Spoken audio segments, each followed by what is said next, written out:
Hello everyone, क्या हाल चाल है आप सभी लोगों के। आई होप सभी लोग बहुत अच्छे से होंगे और अपने घरों में बैठ के पढ़ाई कर रहे होंगे। तो आज हम स्टार्ट करने जा रहे हैं क्लास 10th की नई एक्सरसाइज नंबर 10.2। प्रीवियस लेक्चर के अंदर हम लोगों ने पढ़ा था इसकी टेंजेंट थ्योरम के बारे में कि टेंजेंट थ्योरम क्या होती है, किस तरीके से हम उसका प्रूफ कर सकते हैं, और उसको हमने प्रूफ भी किया था। आज उसी टेंजेंट थ्योरम के बेस पर अपनी नेक्स्ट एक्सरसाइज यानी कि एक्सरसाइज नंबर 10.2 को स्टार्ट करेंगे। उसके अच्छे अच्छे सवाल करेंगे।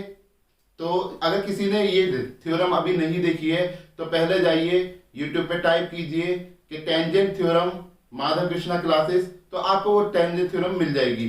ठीक है, तो आज हम स्टार्ट करते हैं अपनी नई एक्सरसाइज। तो जल्दी से कॉपी पेन निकाल लीजिए, नोट्स बनाना शुरू कर दीजिए। Yes, my name is Ajit Singh and this is your beautiful the channel Madhav Krishna classes. तो देखिए हमारा फर्स्ट क्वेश्चन हमसे क्या कहता है। फर्स्ट क्वेश्चन में कह रहा है from a point Q the length of the tangent to a circle is 24 centimetre. कि हमारे पास क्या है, एक सर्कल है, कोई सर्कल हमें दे रखा है, ये एक सर्कल हो गया, और सर्कल के किसी एक्सटीरियर पॉइंट Q से सर्कल के ऊपर एक टेंजेंट ड्रॉ करी। ठीक है, जिसकी लेंथ कितनी है 24 centimetre. This is the centre O। आगे कहता है and the distance of Q from the centre, centre से जो इसकी डिस्टेंस है वो 25 सेंटीमीटर है। तो ये लीजिए हमने सेंटर से एक डिस्टेंस बना दी, that is the 25 centimetre. Next है the radius of the circle, कि सर्कल की रेडियस कितनी होगी। तो रेडियस क्या होती है, ये हमारी होगी सर्कल की रेडियस r। तो देखिए हम लोगों ने क्या बताया था आपको कि हमेशा सेंटर से टेंजेंट यानी कि पॉइंट ऑफ कांटेक्ट पर गिरने वाली कोई भी रेखा, याद रखिए कि सेंटर से पॉइंट ऑफ कांटेक्ट पर गिरने वाली कोई भी रेखा या कोई भी सेगमेंट क्या होता है, हमेशा 90 डिग्री पर गिरता है। तो ये एंगल हमारे पास कितना हो गया, यहाँ पर 90 डिग्री हो गया। ठीक है, ऑप्शन दे रखे हैं हमें यहाँ पर। फर्स्ट ऑप्शन है हमारे पास 7 सेंटीमीटर, सेकंड ऑप्शन है 12 centimetre, third option 15 centimetre and fourth option हमें दे रखा है यहाँ पर 24.5 सेंटीमीटर। तो हमें बताना है इन चारों में से कौन सा ऑप्शन सही है। तो देखिए यहां पर क्या हो गया, हमारे पास में एक ये हो गया, हमारे पास में 24 दे रखी है, ये एंगल हमारा 90 डिग्री और ये 25 है। तो इन ट्राइंगल, हमने ट्राइंगल हो गया हमारे पास में, इसका नाम रख दिया हमने P। तो OPQ ट्राइंगल कौन सा लिया हमने, OPQ यूजिंग पाइथागोरस थ्योरम। देखिए एक चीज का बहुत ख्याल रखिएगा कि कभी भी आपको अगर 90 डिग्री मिल रहा है और आपको दो साइड कोई सी भी मिल रही है, चाहे वो रेडियस और परपेंडिकुलर हो, चाहे वो रेडियस और हाइपोटेनियस हो, चाहे वो परपेंडिकुलर एंड हाइपोटेनियस हो, तो हमेशा आपको सबसे पहले वहां पर क्या करना है, अपनी पाइथागोरस थ्योरम लगानी है। क्योंकि पाइथागोरस, ये साइड के केस के लिए बात बताई जा रही है आपको कि साइड के केस के लिए हमेशा आपको क्या करना है, पाइथागोरस थ्योरम को ही लगाना है। लेकिन अगर एंगल्स की बात हो तो फिर आपको ट्रिग्नोमेट्री के कुछ फॉर्मूले होते हैं, उनको आप यूज कर सकते हैं। ठीक है, तो यहां पे आ जाएगी पाइथागोरस थ्योरम क्या आती है हमारी, परपेंडिकुलर का स्क्वायर प्लस बेस का स्क्वायर इक्वल टू हाइपोटेनियस का स्क्वायर। तो देखिए परपेंडिकुलर कौन सी हो जाएगी हमारे पास में, जो भी एंगल बनता है, यहाँ पे अगर 90 है हमारे पास में, या तो एंगल यहाँ पे होगा या एंगल यहाँ पे होगा। अब आप फिलहाल यहाँ पर कोई सा भी एंगल हमें नहीं पता है तो आप कोई सा भी ले सकते हैं। तो हम मान लेते हैं परपेंडिकुलर हमारी कौन सी है, PQ। तो PQ का स्क्वायर प्लस बेस हमारा कौन सा हो गया, OP, और हाइपोटेनियस हो गई हमारी OQ का स्क्वायर। तो PQ जो है हमारा वो कितना है 24 प्लस OP कितना दे रखा R और OQ है 25 सेंटीमीटर। ठीक है, 24 का स्क्वायर, देखिए अगर किसी को स्क्वायर रूट नहीं आता तो मैं इसकी अभी लास्ट में आपको लेक्चर के लास्ट में एक ट्रिक सिखा दूंगा जिससे आप आसानी से किसी का भी स्क्वायर रूट निकाल पाएंगे। ठीक है, बेसिकली आपने वो फॉर्मूला पढ़ा होता है, 9th क्लास के फॉर्मूले से ही वो ट्रिक बनी हुई है, लेकिन फिर भी मैं आपको ट्रिक सिखा दूंगा। तो 24 का जो स्क्वायर होता है वो होता है 576 plus r square which is equal to 625। तो आर स्क्वायर को यहीं छोड़ेंगे तो 625 माइनस 576 को करेंगे यहाँ पर subtract. So r square is equal to 625 में से 576 घटाएंगे तो हमें बचेगा 49। So r square 49 perfect square होता है हमारा 7 का, तो 7 का स्क्वायर से square cancel, so r equal to 7 centimetre. So हमारे पास में क्या आ गया, हमारा फर्स्ट ऑप्शन एकदम सही है। ठीक है, तो नोट डाउन कर लीजिए आप इसको, फिर करते हैं नेक्स्ट क्वेश्चन को।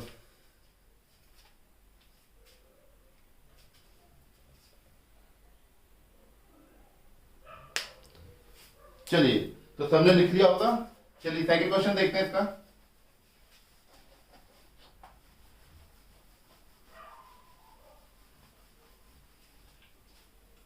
देखिए सेकंड क्वेश्चन कहता है इन फिगर 10.11 एक फिगर हमें दे रखा है, मैं फिगर ड्रॉ कर देता हूं पहले आपके लिए।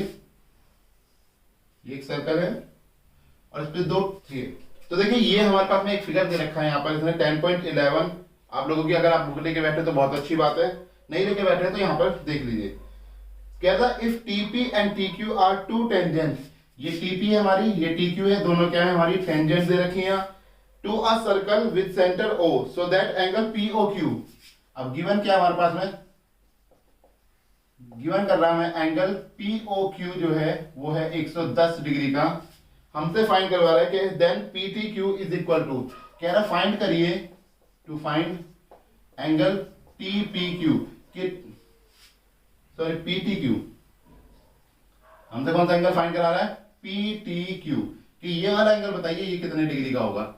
ठीक है, अब देखिए इसके ऑप्शन भी दिए हैं। पहला ऑप्शन है हमारे पास में 60 डिग्री, बी ऑप्शन है 70 डिग्री, सी ऑप्शन है 80 डिग्री और डी ऑप्शन हमें दिया है 90 डिग्री का। ठीक है, ये चार ऑप्शन हमें यहाँ पर दे रखे हैं। तो देखिए आपको याद करके रखना है, फिर वही बात आपको रिपीट कर रहा हूं एक बार दोबारा। ठीक है, कि जब भी कभी सेंटर से पॉइंट ऑफ कॉन्टैक्ट पे कोई भी रेडियस कह लो, कोई भी लाइन सेगमेंट कह लो, वो हमेशा कितने डिग्री पे गिरता है 90 डिग्री पर। ये चीज हमेशा याद रखेंगे तो इस टाइप के क्वेश्चन बड़े आसानी से हो जाएंगे।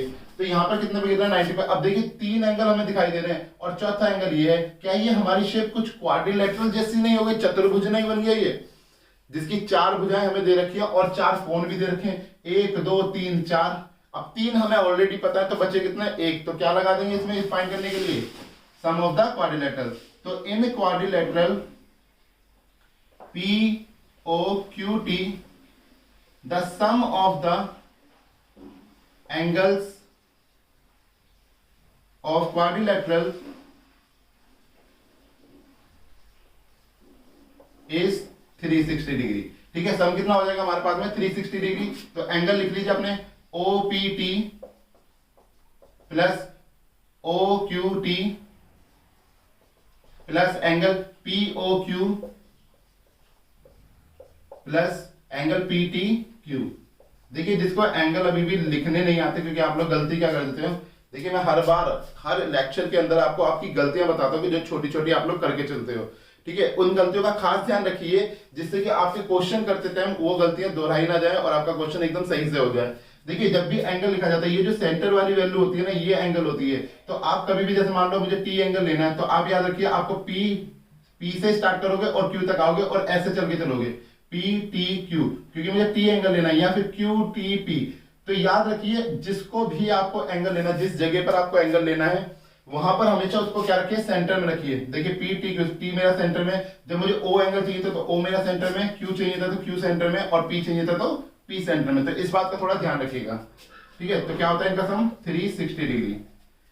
तो OPT हमारे दे रखा है 90 डिग्री, OQT भी हमारा 90 डिग्री है, POQ हमारा 110 डिग्री और PTQ हमें पता नहीं। ठीक है, अब जब हम इसका सम करेंगे तो देखिए 9 और 9 18, 180, 10 यहां से लिया 190 और 100 290 degree plus angle PTQ which is equal to 360 degree. तो एंगल PTQ आपको कितना मिल जाएगा 360 माइनस का 290, और जब इसको आप सब्सट्रैक्ट करेंगे तो आपको मिलेगा 70 डिग्री।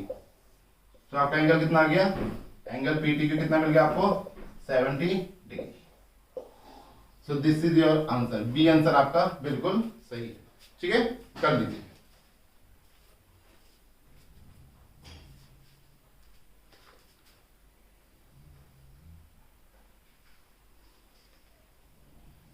ओके, तो आई होप सबने लिख लिया होगा, मिटा दें। चलो चलिए थर्ड क्वेश्चन क्या कह रहा है हमसे, कहता है if a tangent PA and PB from a point P to a circle with centre O। एक सर्कल है, ये हो गया आपका सर्कल, ये आपका सेंटर हो गया O। अब इसमें दो टेंजेंट है, एक है आपकी PA और एक PB। तो ये P पॉइंट है आपका, ये A है और ये B है। तो सेंटर से फिर से क्या करेंगे, घेर लेंगे अपनी परपेंडिकुलर, ये हो गई हमारी परपेंडिकुलर। अब आगे कहता है ये कि circle with centre O are inclined to each other at angle of 80 degree. देखिए इंक्लाइन का मतलब होता है झुकना। मान लो ये कोई रे आई तो देखिए ऊपर से ऐसे आ रही थी, मतलब स्ट्रेट तो ऐसे थी, अब यहाँ से देखिए ये झुकती जा रही है, ठीक है। ऐसी कोई दूसरी लाइन है यहाँ से कोई आ रही है, तो ये भी देखिए क्या हो रही है, इसको जाना तो ऐसे था लेकिन झुकती जा रही है दूसरी साइड पे। तो जो झुकाव होता है ना, इस झुकाव को ही हम लोग क्या कहते हैं, इंक्लाइन कहते हैं। अब ये इंक्लाइन कर रही है तो कुछ एंगल बना रही है यहाँ पर, तो जो झुकाव कर रही है इंक्लाइन बना रही है, तो इस पर जो एंगल बन रहा है ये एंगल है हमारा थीटा एंगल। तो हमसे कह रहा है कि एंगल जो इंक्लाइन कर रहा है वो कितने डिग्री का दिया है, यहाँ पर 80 डिग्री का दे रखा है। आगे हमसे कहता है कि फाइंड कीजिए POA की वैल्यू क्या होगी। तो हमें पूछ रहा है कि POA यानी कि इसका आधा एंगल हमसे मांग रहा है, ये एंगल मांग रहा है कि ये एंगल कितना होगा, POA की बात करेगी, ठीक है। ऑप्शन भी दिए गए हमें यहाँ पर, ठीक है। तो ए ऑप्शन है इसका 50 डिग्री, बी दे रखा है 60 डिग्री, सी ऑप्शन दे रखा है हमें 70 और डी ऑप्शन है हमारे पास 80 डिग्री, ठीक है। तो इंक्लाइंड आपको समझ में आ गया। आप देखिए क्वेश्चन कैसे करना है। तो हमारा डायग्राम तो बन चुका है। अब देखिए यहां पर क्या है हमारे पास में, ये जो एंगल है, ये जो हमारा एंगल दे रखा है ये 80 डिग्री का है। अब यहां से देखिए ध्यान से, इस एंगल की अगर मैं बात करूं तो ये सेंटर से जा रहा है, ठीक है। सेंटर से जा रहा है तो मतलब ये जो सेंटर से लाइन जा रही है ये इस पॉइंट पर बिल्कुल सीधी गई होगी, यानी कि इसने इन दोनों पार्ट को बराबर इक्वल पार्ट में बांटा होगा, मतलब ये ऊपर वाला एंगल 40 डिग्री का और नीचे वाला भी 40 डिग्री का हो गया आपका। भाई ये सेंटर से जो लाइन पास कर रही है पी पॉइंट तक जा रही है, ये क्या कर रही है, सेंटर से काटते हुए जा रही है, बिल्कुल सीधी स्ट्रेट लाइन है जो क्या करेगी, इस एंगल को बिल्कुल बीच से कट करेगी, ठीक है। जब बीच से करेगी तो अब हमारे पास देखिए ट्रायंगल बन रहा है एक। तो हमने क्या करा सॉल्यूशन में अपने, इन ट्रायंगल हमने एक ट्रायंगल लिया, कौन सा, AOP,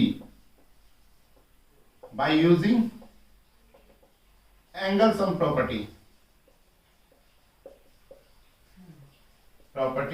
ऑफ ट्रायंगल। क्या है ट्रायंगल की एंगल सम प्रॉपर्टी, कि angle OAP plus angle AOP plus angle OPA is equal to, angle sum property क्या होती है कि किसी भी ट्रायंगल के या किसी भी त्रिभुज के तीनों कोणों का योग कितना होता है, 180 डिग्री होता है। याद रखिएगा, किसी भी ट्रायंगल के या किसी भी त्रिभुज के तीनों कोणों का योग 180 डिग्री होता है। तो ये हो गया हमारा 180 डिग्री। सो OAP हमें कितना मिल रहा है, 90 डिग्री। AOP की बात करें तो हमें पता नहीं कितना है, लेकिन OP हम जानते हैं 40 डिग्री का है, which is equal to 180 degree. So 90 40 130 degree plus angle AOP which is equal to 180 degree. So angle AOP is equal to 180 minus का 130 डिग्री। सो एंगल AOP हमें कितना मिल गया, यहां से 50 degree. So this is your final answer. So 50 degree हमारा ए पे आ रहा है, तो हमारा ए आंसर जो है लास्ट आंसर, ठीक है, लिख लीजिए।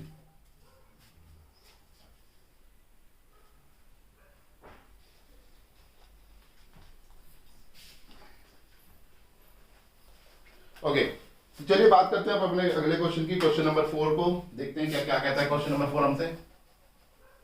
अगर बाई चांस किसी का अभी भी नहीं लिखा गया, कुछ बच्चे होंगे जो स्लो लिखते होंगे बहुत ज्यादा, तो वो बच्चे एक काम करें, वीडियो को पॉज करके आराम से लिखे करें, क्योंकि देखिए रिकॉर्डेड लेक्चर है, ऐसा नहीं है कि लाइव चल रहा है कि आप पॉज नहीं कर सकते, और लाइव भी होता तो वो भी रिकॉर्डेड होकर आपको यूट्यूब चैनल पे मिल ही जाता, ठीक है ना। चलिए अब अगली बात करते हैं हम अगले 4th क्वेश्चन की।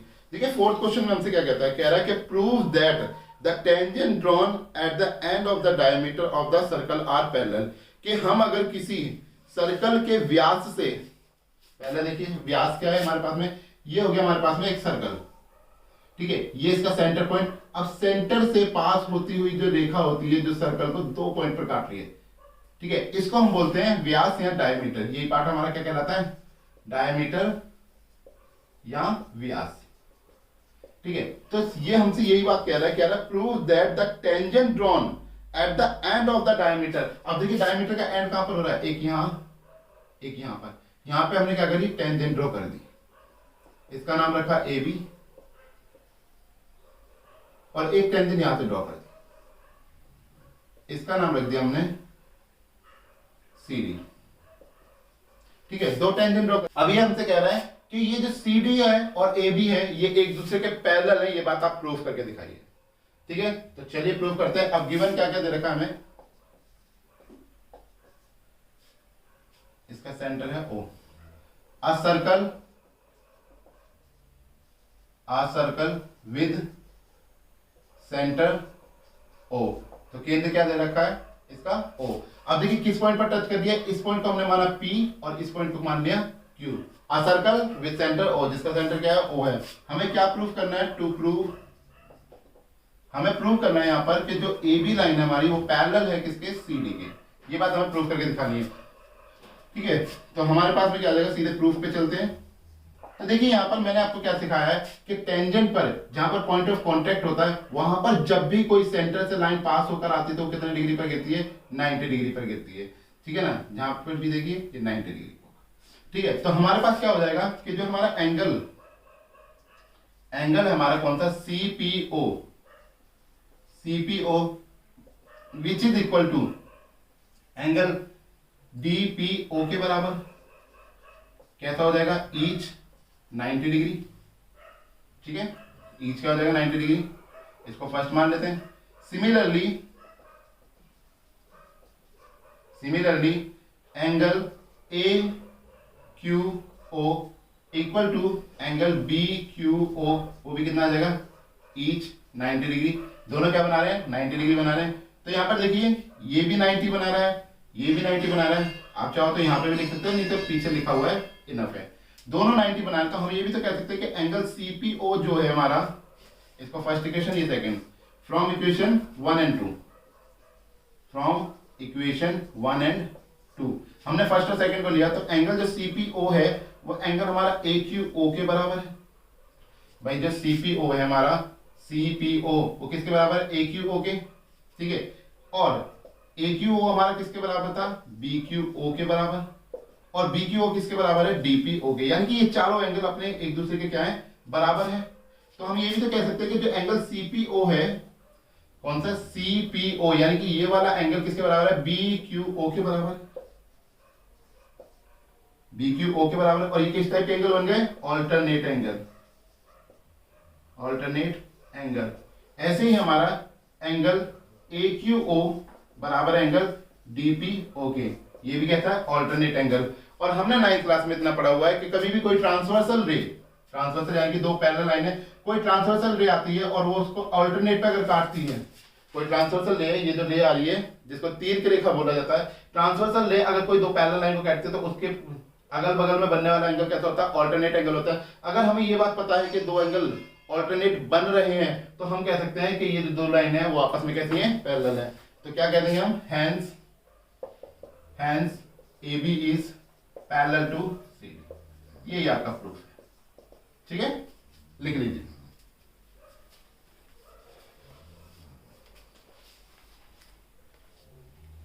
चलिए अब बात करते हैं अपने अगले क्वेश्चन की तरफ कि अगला क्वेश्चन हमसे क्या कह रहा है।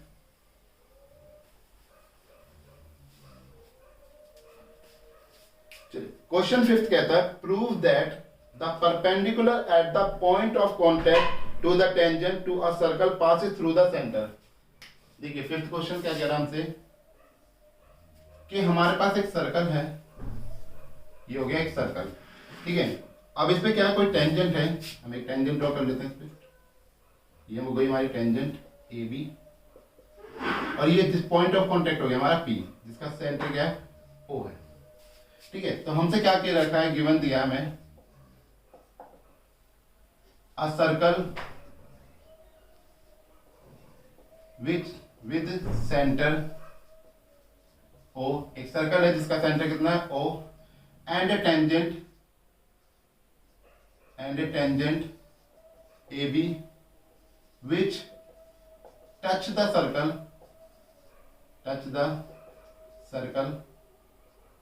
at P। कौन से पॉइंट पर सर्कल को टच करके जा रही है, P is a point of contact, ठीक है ना। अब यहां पर हमें टच करके जा रही है। आगे हमसे कहता है कि इस पॉइंट से, यानी कि अगर हम कोई लाइन ड्रॉ करते हैं तो वो सेंटर से ही पास होती है, ये बात हमें प्रूफ करनी है, ठीक है। तो अभी हम मान लेते हैं कि लेट हमने कर लिया। देखिए पहले प्रूफ क्या करना है, टू प्रूफ, हमें प्रूफ करना है कि जो perpendicular on AB passes through centre, कि सेंटर से पास कर रही है, ये बात हमको दिखानी है, ठीक है ना। कोई भी परपेंडिकुलर जो ए बी पर परपेंडिकुलर हो रही है पासेस थ्रू हमारी कहां पर, centre. Perpendicular on A B at P, यहाँ पे पी और डाल दीजिए, पी पासेस थ्रू सेंटर, ठीक है। तो प्रूफ करना है हमारे पास यहाँ पर कुछ कंस्ट्रक्शन भी करेंगे हम। कंस्ट्रक्शन क्या करिए, we draw a perpendicular line from P, P से हमने क्या करी, एक परपेंडिकुलर लाइन ड्रॉ करी जो सेंटर से पास नहीं करी, कुछ उसके बगल में पास करी, इसको नाम दे दिया हमने एम, ठीक है ना। क्या नाम दे दिया हमने इसको, कोई एम नाम दे दिया। तो देखिए क्या हो जाएगा हमारे पास यहां पर कि जो हमारी ओ एम पी एम है, P M is perpendicular on A B, कि जो पी एम हमारी वो क्या है, ए बी पर परपेंडिकुलर। तो हम कह सकते हैं कि जो एंगल है हमारा ए पी एम, ये 90 डिग्री बनाएगी यहां से, एंगल ए पी एम, ये जस्ट इमेजिनरी है, हमने लेट किया है इस बात को कि ये इस पे परपेंडिकुलर बना रही है। तो ए पी एम हमारी किसके बराबर है, A P M is equal to B P M, angle B P M equal to 90 degree.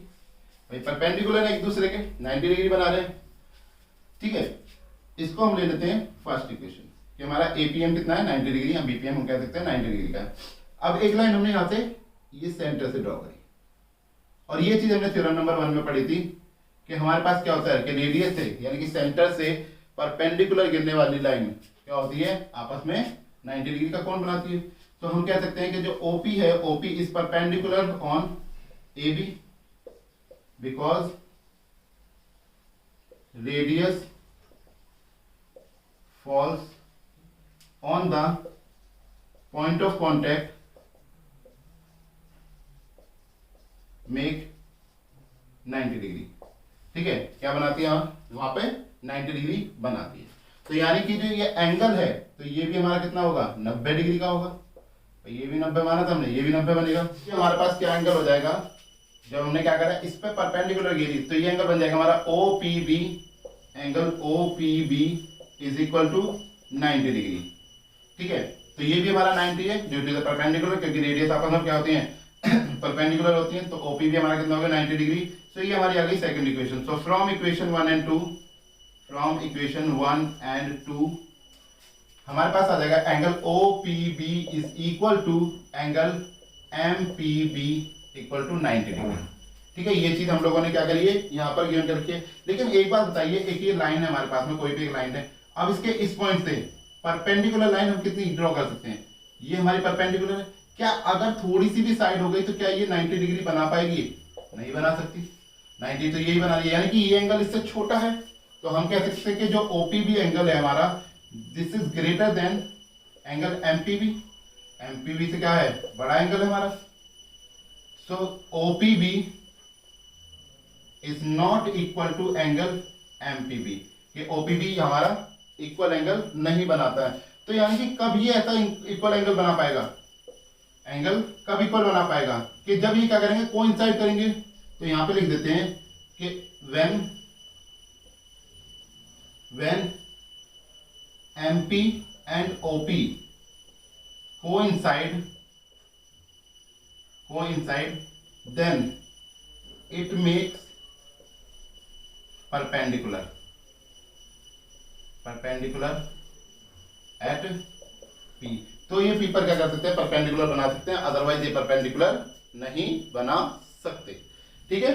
तो ये छोटी सा क्वेश्चन था, इसका थोड़ा सा टफ लगा होगा, थोड़ा सा देखने के लिए लगा होगा कैसा है, पर कुछ नहीं करना। सबसे पहले अपना गिवन लिख लीजिए, गिवन क्या दे रखा, प्रूफ क्या दे रखा, कंस्ट्रक्शन एंड देन प्रूफ। और कुछ नहीं करा, इसको माना है हमने, लेट करा इस बात को कि ये हमारी क्या परपेंडिकुलर लाइन है, ये पीएम वाली जो है ये परपेंडिकुलर लाइन है, और ये परपेंडिकुलर लाइन ए बी पर फॉल्स हो रही है। ए बी पर फॉल्स होगी तो 90 डिग्री का एंगल बनाएगी। देन आफ्टर हमने एक लाइन पास करी जो सेंटर से फॉल्स हो रही थी। सेंटर से फॉल्स होने वाली लाइन को हम लोग क्या करते हैं, यहाँ पे परपेंडिकुलर होती है, ये हमने थ्योरम में पढ़ा हुआ है, तो उसको हमने यहाँ पे कर दिया अप्लाई, दोनों को कंपेयर करा। कंपेयर करने के बाद हमें पता लगा कि जो एमपी वाली लाइन है वो इस पे 90 डिग्री नहीं बनाती है, ठीक है ना। ये तो जस्ट हमारी इमेजिनेशन थी कि ये 90 बना रही है। उसके बाद में हमने देखा कि कुछ इसमें गैप आ रहा है, तो हमें पता लगा ओपी एंगल जो है, ओपीबी एंगल वो एमपीबी से बड़ा है, तो ये कभी भी आपस में बराबर नहीं हो सकते। और अगर इनको बराबर होना है तो इनको आपस में एक ही पॉइंट से गुजरना पड़ेगा, ठीक है, उतार लीजिए। चलिए अब बात कर लेते हैं अपने अगले क्वेश्चन की। देखिए क्वेश्चन नंबर 6 आप लोग खुद करेंगे, हम नहीं कराएंगे। कहोगे सर जी क्यों नहीं करा रहे? देखो रीजन क्या है एक्चुअली कि क्वेश्चन नंबर 6 एग्जैक्ट क्वेश्चन है आपका क्वेश्चन नंबर 1 के जैसा। आपने क्वेश्चन नंबर 1 में क्या करा था? पाइथागोरस थ्योरम लगाई थी। बिल्कुल इसमें भी ऐसे ही बोल रखा है। हम चलते हैं 7th क्वेश्चन की तरफ को। तो 7th क्वेश्चन में हमसे कह रहा है two concentric circle are radii 5 centimetre and 3 centimetre. देखिए कॉन्सेंट्रिक वर्ड मैंने ये पहले भी शायद आपको लोगों को बताया, अगर नहीं पता है तो मैं दोबारा बता देता हूं। कॉन्सेंट्रिक को हिंदी में क्या कहते हैं? संकेंद्रीय। यानी कि कॉन्सेंट्रिक, इसको पकड़िए सीओ को, सी का मतलब हो गया यहां पर कॉमन और सेंट्रिक का मतलब क्या होगा? सेंटर। जिन सर्कल का सेंटर क्या हो जाए? सेम हो जाए, कॉमन हो जाए, उनको बोलते हैं कॉन्सेंट्रिक सर्कल। ठीक है, तो कैसे होंगे वो? एक सर्कल हमारा ये हो गया जिसका सेंटर है हमारे पास में O। अब इसी सेंटर से हमने एक सर्कल और बना दिया ये, ठीक है ना, इसका भी सेंटर क्या है? O। अब हमसे क्या क्या रखा है? एक की रेडियस है 5 सेंटीमीटर, एक की है 3 सेंटीमीटर। तो देखिए इसकी रेडियस हो गई कितनी? 3 सेंटीमीटर और इसकी ये रेडियस हो गई हमारी कितनी? 5 सेंटीमीटर। ठीक है, आगे देखिए क्या कहता है? कहता है find the length of the code of the large circle. देखिए लार्ज सर्कल के लिए ये लेंथ क्या हो गई हमारे पास? कोड हो गई इसकी। ठीक है, length of the code of the large circle which touch the smaller circle, जो स्मॉलर सर्कल को टच कर रही है। तो देखिए यहाँ पर ये इसको टच करते हुए जा रही है। ठीक है, अब देखिए आगे। तो हमने क्या करा? इसका ओ, इसको नाम दे दिया ए, ये बी और इसका नाम बढ़ गया पी। तो गिवन क्या हमारे पास में? गिवन है two concentric circle, to concentric circles which radii are 3 centimeter and 5 centimeter, या रेडियस ही लिख लीजिए, which radius are 3 centimeter and 5 centimeter। ठीक है, आपको फाइंड क्या करनी है? To find length of A B. आपको ए बी की लेंथ लिखनी है।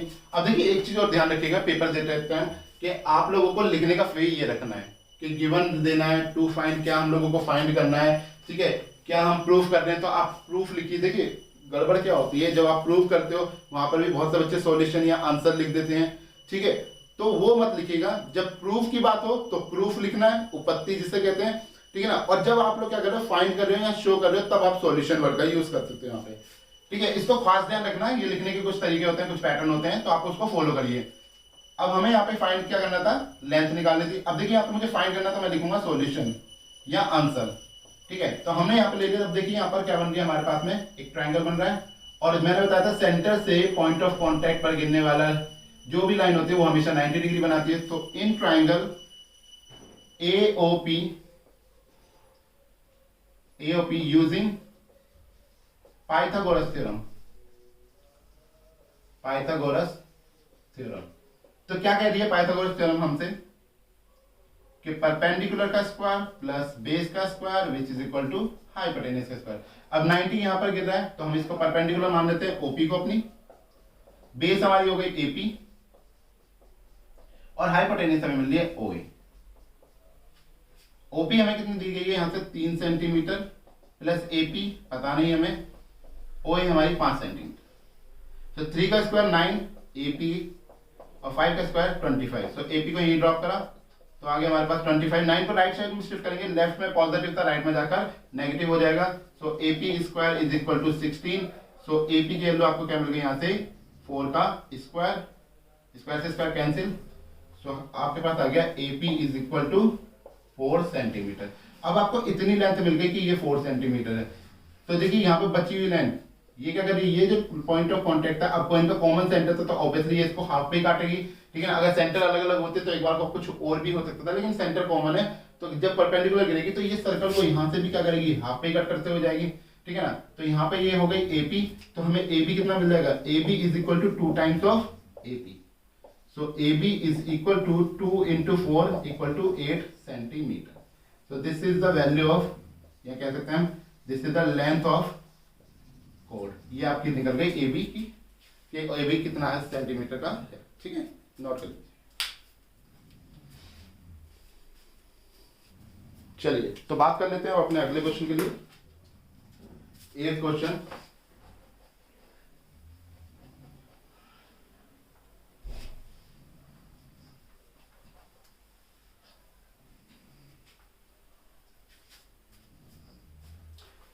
में आपसे क्या कहता है, a quadrilateral ABCD is drawn to circumscribe a circle, prove that AB plus CD equal to AD plus BC। हमें अब देखिए पहले वर्ड समझ लीजिए, क्योंकि हर क्वेश्चन में वर्ड का सारा खेल रहता है। अगर अब क्या वर्ड आया सर्कमस्क्राइब, सर्कमस्क्राइब का क्या मतलब होता है? देखिए इसका क्या मतलब होता है कि कोई चीज, मान लो सर्कल है, तो किसी चीज के अंदर जब कोई चीज होती है, किसी बड़ी चीज के अंदर कोई छोटी सी चीज होती है, तो इसको बोलते हैं सर्कमस्क्राइब। सर्कम मतलब क्या हो गया आपका, सर्कम का मतलब होता है सर्कल, और स्क्राइब मतलब अंदर होना। कि सर्कल क्या है, किसी क्वाड्रिलेटरल, यहाँ पे बोला हुआ है कि क्वाड्रिलेटरल के अंदर, किसी बड़ी चीज के अंदर रखा हुआ सर्कल, ठीक है ना, तो सर्कमस्क्राइब। अब देखिए इसमें क्या क्या रखा हमसे, एक सर्कल हमें बनाया हुआ है, ये एक सर्कल है, और इस पर एक क्वाड्रिलेटरल इस तरीके से कुछ टच करते हुए जा रहा है, जिसका है DC BA, ये हो गया P पॉइंट, ये Q R, और ये पॉइंट आपका S हो गया। देखिए गिवन क्या है हमारे पास में, 8वां क्वेश्चन है ये। गिवन क्या कर रखा है, a circle which is circumscribed in a quadrilateral, quadrilateral के अंदर जो है हमारा रखा हुआ है एक सर्कल, ठीक है। क्या प्रूव करना है हमें, टू प्रूव करना है हमें कि जो AB प्लस CD इक्वल है हमारा AD प्लस BC के बाद, ठीक है, ये चीज हमें प्रूव करनी है। अब देखिए यहां पर मैंने क्या करा, टू प्रूफ लिखा है, तो मैं यहां पे लिखूंगा प्रूफ, ठीक है, इसको हिंदी में उपपत्ति कहते हैं, ठीक है। तो हम प्रूफ लिखेंगे, कोई यहां पर सॉल्यूशन मत लिखना, क्योंकि देखिए मैंने आपको बताया कि लिखने के कुछ पैटर्न होते हैं, कुछ तरीके होते हैं, उसको बहुत फॉलो करना पड़ता है। अगर आप प्रूफ दे रहे हो तो आपको प्रूफ करना है, उस बात को शो करके दिखाना है, ठीक है। दूसरी बात, इस क्वेश्चन को करने के लिए सबसे पहले जरूरत पड़ेगी आपको टेंजेंट थ्योरम की। अगर आपने टेंजेंट थ्योरम नहीं देखी है तो आप जाइए पहले टेंजेंट थ्योरम को देखिए, उसको समझिए कि टेंजेंट थ्योरम होती क्या है, क्योंकि यहां पर टेंजेंट थ्योरम का डायरेक्ट इस्तेमाल होगा।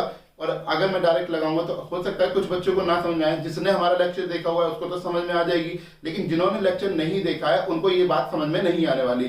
तो पहले टेंजेंट थ्योरम का लेक्चर देखिए। अगर लेक्चर मिलने में दिक्कत हो रही है तो यूट्यूब पे टाइप कर दीजिए कि टेंजेंट थ्योरम 10.2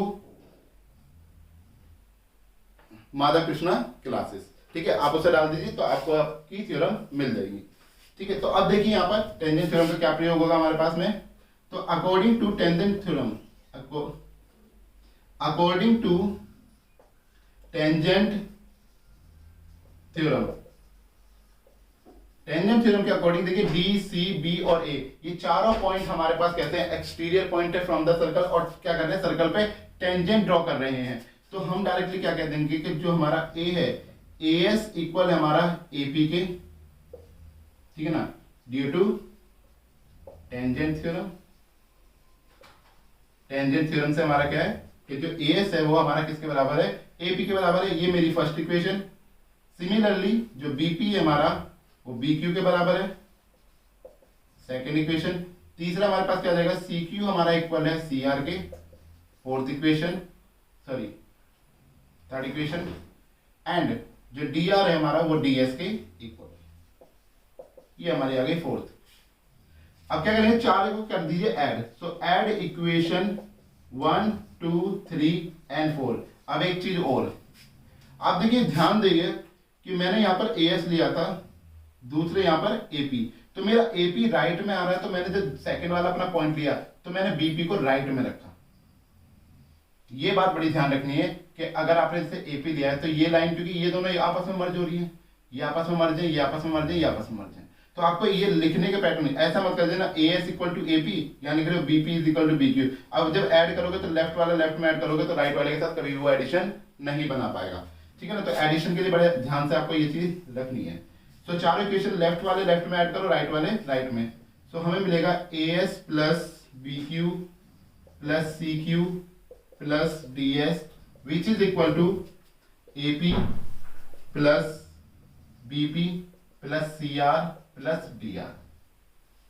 अब यहां देखिए as और ds, आपका as कौन सा हो गया, ये वाला as और ds, ये दोनों मिलकर एक पूरी लाइन बना रहे हैं AD प्लस BQ और CQ, BQ CQ दोनों मिलकर एक प्रॉपर लाइन बना रहे हैं BC which is equal to AP plus BP। सो AP BP दोनों मिलकर एक लाइन बना रहे हैं AB प्लस CR DR, ठीक है ना, CR DR दोनों मिलकर एक लाइन बना रहे हैं CD। अब देखिए हमारे पास में हमें प्रूव करना था AB प्लस CD इक्वल है AD प्लस BC के। तो देखिए AD plus BC equal to AB plus CD, तो दोनों हमारे पास बराबर आ गए हैं। अगर किसी को बिल्कुल ऐसे ही लिखना है तो ये क्या कर दीजिए, शिफ्ट कर दीजिए, लेफ्ट में लिख दीजिए AB प्लस CD और राइट में लिख दीजिए AD प्लस BC और यहां से आपका सवाल हो जाएगा प्रूफ। ठीक है, क्लियर है। तो यहां पर हमारे होते हैं इस एक्सरसाइज के 8 क्वेश्चन खत्म। अब इसके जो बाकी के क्वेश्चन है वो करते हैं हम अपने अगले लेक्चर के अंदर।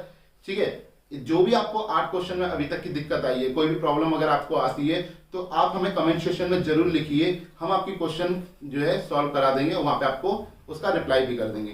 साथ ही साथ आप लोगों के लिए बहुत क्वेश्चन ऐसे इंपॉर्टेंट क्वेश्चन होंगे कि आपको पता लगेगा कि क्वेश्चन एक्चुअली में बन कैसे रहे हैं सीबीएसई के अंदर और वो सॉल्व किस तरीके से करने हैं। साथ ही साथ आपके लिए कुछ रिवीजन क्वेश्चन भी लेके आऊंगा मैं, रिवीजन या चैप्टरों की एक क्विक रिवीजन मारेंगे हर एक चैप्टर की। और साइंस के लिए भी मैं ही आपके लिए एक क्विक बैच यहाँ एक बूस्टर बैच लेके आऊंगा, जिसमें एक ही वीडियो में मैं आपको पूरी फिजिक्स पढ़ा दूंगा, एक ही वीडियो में पूरी केमिस्ट्री और एक ही वीडियो के अंदर आपको पूरी की पूरी आपकी बायोलॉजी पढ़ा दूंगा। ठीक है ना, एक ही लेक्चर 3 ही लेक्चर बनाएंगे और 3 लेक्चर को अगर किसी ने देख लिया तो उस स्टूडेंट के बहुत अच्छे नंबर आने वाले हैं। ठीक है ना, तो तब तक के लिए पढ़ते रहिए, मिलते हैं नेक्स्ट लेक्चर में। All the very best.